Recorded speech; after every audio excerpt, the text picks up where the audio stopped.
안녕하세요. 제 이름은 보라입니다. 오늘 저는 한 여자가 어떻게 한 남자의 인생을 완전히 무너뜨릴 수 있는지에 대한 이야기를 들려드리려 합니다. 이 이야기는 제 이야기는 아니지만 제 인생에 깊은 흔적을 남겼고 저는 그 의미를 몇 년이 지나서야 이해하게 되었습니다. 제가 어렸을 때 아버지는 종종 최성호라는 한 남자의 이름을 언급하곤 했습니다. 아버지는 그를 오래된 친구라고 불렀고 한때 매우 존경받던 사람이었다고 말했습니다. 하지만 이상하게도 그에 대해 자세히 이야기하는 사람은 아무도 없었습니다.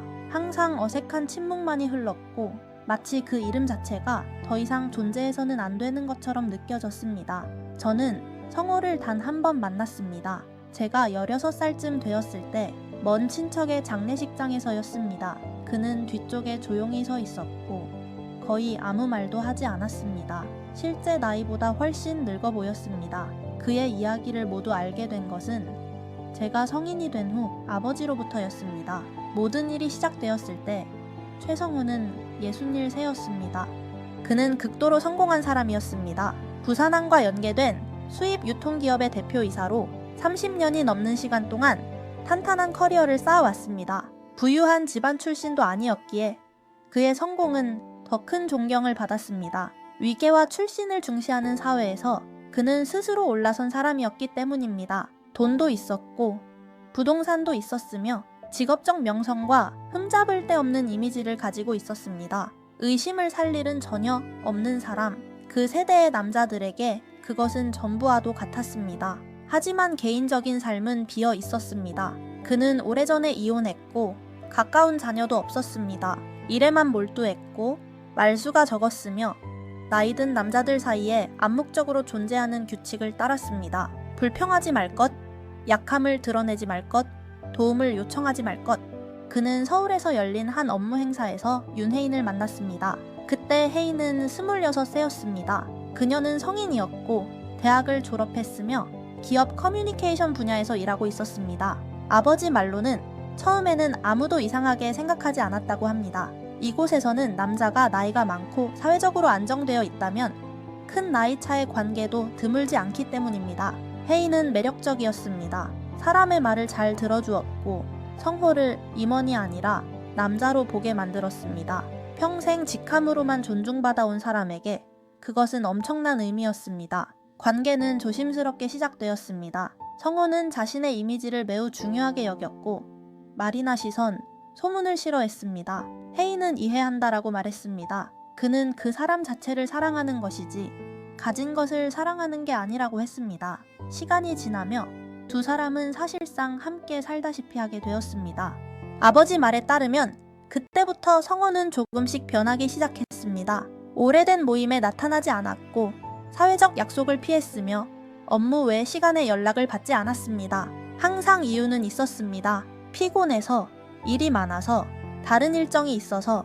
이런 고립은 나이 든 남성에게 흔히 문제로 인식되지 않습니다. 오히려 집중력, 성숙함, 책임감으로 해석됩니다. 혜인은 점점 그의 주변 사람들을 비난하기 시작했습니다. 동료들은 질투한다고 했고 친구들은 그가 행복해지는 걸 원치 않는다고 했으며 직원들은 이용하려 든다고 말했습니다. 성호는 그녀의 말을 믿었습니다. 그녀는 성장하고 싶다고 했고 자신만의 것을 만들고 싶다고 했으며 경제적으로 독립하고 싶다고 말했습니다. 처음에는 금전적 도움을 요청했고 성호는 도와주었습니다. 그 다음엔 더 많은 도움을 요구했고 이내 사업 이야기가 나왔습니다. 아버지는 나중에 돌아보면 모든 신호가 이미 거기에 있었다고 말했습니다. 하지만 아무도 말하지 않았습니다. 권력을 가진 남자가 무너지기 시작할 때 사람들은 경고하기보다 침묵 속에서 지켜보는 경우가 많습니다. 그리고 성호는 되돌릴 수 없는 추락의 첫걸음을 내딛고 있다는 사실을 알지 못했습니다. 아버지는 성호의 이름이 신문에 나오기 전부터 이미 업계 뒤지하기 속에서 거론되기 시작했다고 말했습니다.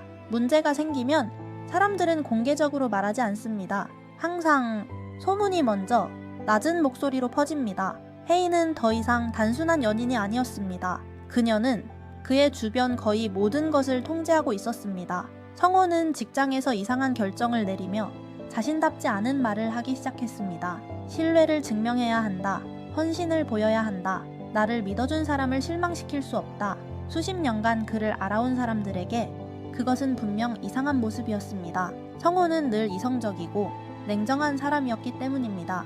헤이는 자신의 프로젝트를 확장해야 한다고 말했습니다. 작은 회사들을 만들었고 일부는 지인의 명의로, 일부는 합법적으로 등록되었지만 실제 활동은 거의 없었습니다. 성호는 처음엔 개인 자금으로 도왔지만 곧 자신의 임원 권한을 이용해 계약, 선지급, 결제를 편의적으로 처리하기 시작했습니다. 여기서 중요한 법적 맥락이 있습니다. 임원에게는 절대적인 신의 성실 의무가 있습니다. 사적인 이해관계로 제3자에게 이익을 주는 결정은 배임, 횡령에 해당할 수 있습니다. 직접적인 이익이 없더라도 목적 외 사용 자체만으로도 중대한 범죄가 됩니다. 아버지는 성호가 이 사실을 알고 있었다고 말했습니다. 하지만 헤이는 압박하는 방법을 알고 있었습니다. 그녀는 약함과 위협을 번갈아 사용했습니다. 그 없이는 이 경쟁적인 시장에서 살아남을 수 없다고 말하다가 이내 그가 자신을 버리면 그가 어떤 사람인지 모두 알게 될 것이라고 말했습니다. 명성이 전부인 사회에서 그것은 충분한 협박이었습니다. 성호는 스스로 무너지기 시작했습니다. 결정을 의심하는 직원들을 멀리했고 내부 경고를 무시했으며 문서를 꼼꼼히 검토하지 않은 채 서명했습니다. 무능해서가 아니라 감정적으로 완전히 지쳐 있었기 때문입니다.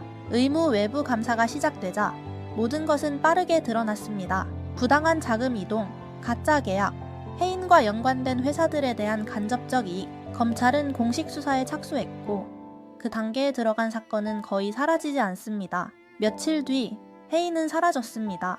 주소를 옮기고 전화를 끊고 모든 활동을 중단했습니다. 법적으로 모든 책임은 성호의 이름으로 되어 있었습니다. 그는 유일한 책임자였습니다. 언론은 그 다음을 완성했습니다. 수십 년의 경력도 창출한 일자리도 언급되지 않았습니다. 기사들은 오직 스캔들, 수치, 젊은 여자에게 눈이 먼 늙은 남자라는 이야기만을 반복했습니다. 이곳에서 대중서사는 언제나 잔인하고 단순합니다. 성호는 직위를 잃었고 자산이 동결되었으며 길고 굴욕적인 재판을 겪었습니다. 판결이 나오기도 전에 그는 이미 사회적으로 유죄였습니다. 아버지는 이렇게 말했습니다. 성호는 법정에 서기 전에 이미 처벌을 받았어. 친구들은 사라졌고 초대는 끊겼으며 옛 동료들은 그를 모른 척했습니다. 소속감이 존엄을 정의하는 사회에서 그것은 치명적입니다.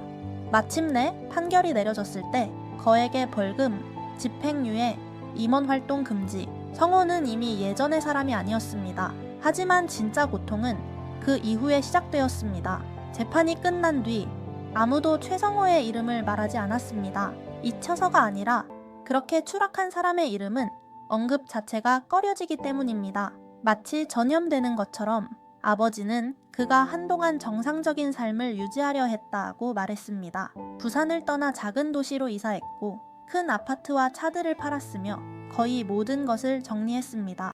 돈은 벌금, 변호사 비용, 민사 합의로 사라졌습니다. 하지만 가장 큰 상실은 돈이 아니었습니다. 그는 정체성을 잃었습니다. 수십 년 동안 성호는 일로 정의된 사람이었습니다. 직함도 회사도 인맥도 사라지자 그는 자신이 누구인지 알지 못하게 되었습니다. 특히 그 세대의 남자들에게는 감정을 다시 세우는 언어가 존재하지 않습니다. 오직 조용한 버팀만 있을 뿐입니다. 건강은 급격히 나빠졌습니다. 그는 급격히 살이 빠졌고 위장 문제와 지속적인 가슴 통증, 끝나지 않는 피로에 시달렸습니다. 잠을 자도 회복되지 않았습니다. 아버지는 그가 항상 몸을 웅크리고 세상에서 차지하는 공간을 줄이려는 사람처럼 보였다고 했습니다. 정신적으로도 그는 완전히 닫혀 있었습니다. 그는 더 이상 누구도 믿지 않았고 사람을 피했으며 모든 질문을 판단으로 받아들였습니다. 치료를 받지 않았습니다. 평생 강해야 했던 나이든 남성에게 정신 건강은 여전히 큰 낙인이기 때문입니다. 수치는 늘 그를 따라다녔습니다. 그는 공공장소, 가족 모임, 작은 만남조차 피했습니다. 아무도 자신을 알아보지 않는데도 모두가 자신을 알고 있다고 느꼈다고 했습니다. 한국 사회에서 수치심은 실제일 필요가 없습니다. 믿는 순간 그것으로 충분합니다. 해인에 대해서는 거의 말하지 않았습니다. 법적으로 그녀는 처벌받지 않았습니다. 무죄였기 때문이 아니라 모든 결정이 성호의 권한과 서명 아래 이루어졌기 때문입니다. 그는 너무 늦게 깨달았습니다. 법의 눈앞에서 사랑은 정당화가 아니며 취약함은 변명이 되지 않는다는 것을 아버지는 몇 년 후 작은 카페에서 그를 마지막으로 만났습니다. 성호는 거의 말이 없었습니다. 혜인을 직접적으로 비난하지도 않았고 자신을 변호하지도 않았습니다. 그저 이렇게 말했습니다. 나는 평생 통제가 안전이라고 믿었어. 하지만 결국 그건 고독을 숨긴 모습이었어. 얼마 지나지 않아 성호는 중병에 걸렸습니다. 몸은 이미 약해져 있었고 정신은 완전히 지쳐 있었습니다. 그는 몇 년 후 자연사로 세상을 떠났습니다.